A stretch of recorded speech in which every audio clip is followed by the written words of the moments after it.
Hey, what's up, guys? Meteorologist Doug Hetty. I wanted to give you guys an update. It's after 10:30 now, approaching 11. Everybody is pretty much going to bed, but wanted to let you guys know what I'm kind of thinking severe weather-wise. Of course, we have the severe thunderstorm watch out all across Kansas and then Oklahoma, and this is until 3 in the morning, but we've had some, at least somewhat, interesting things have gone on with this line of storms over the past couple hours. So let's go ahead and we're going to advance forward. So first off, well, actually, I'm going to jump back here. I want to show you one thing. Okay, look at the dew points. Okay, so this is the moisture, and you can see our dew points are in the low to mid 60s, but look where the front is. So it's right through Yates Center and then south of Wichita. Now, if we jump forward again, all the storms are behind the front. So the front is raced out ahead of it. So it's, again, Yates Center.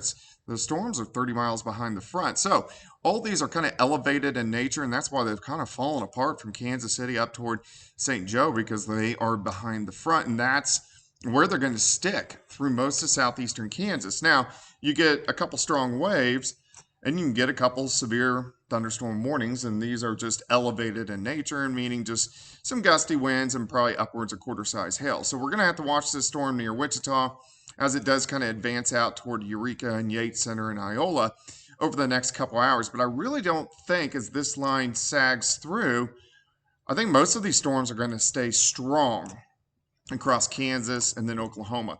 But I do want to go look down into Oklahoma, because you can see that front just north of Ponca City, and it extends out north of Elk City. Now this stuff west of Oklahoma City, that is ahead of the dry line. So that area of storms could flare up especially once they pass Oklahoma City, and then they push toward Tulsa and then into northeastern Oklahoma. That's where the environment is a little more unstable. So the bottom line of what I'm saying here is I don't think we're going to have much severe weather over the next several hours. In fact, let's go through time. I think we're going to have just strong storms, an occasional severe thunderstorm warning due to hail.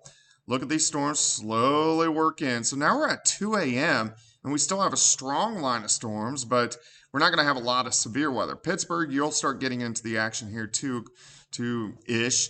Parsons, Fort Scott, Nevada. Now, once we get past 3 a.m., now they'll start to flare up a little bit ahead of the front. So this is going to be in northeastern Oklahoma, so Veneta, east of Tulsa. And these guys, those will have the potential to be a little bit stronger and maybe get some bigger hail and a few more severe thunderstorm warnings as they push through. So here's 5 a.m. So once they get into southwestern Missouri, they could be a little bit beefier. But until about 2 or 3 o'clock in the morning, I think most of our storms are just going to be strong or low-grade severe.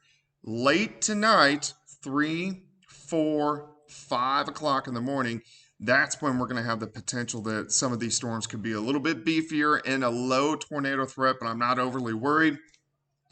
But we're going to keep our eyes on it as we go through the night. But I wanted to give you guys an update, kind of let you guys know what's going on. We're going to be watching it, so of course we'll let you know if anything gets a little too salty out there. But for now, I'm going to let you guys go. We'll chat soon.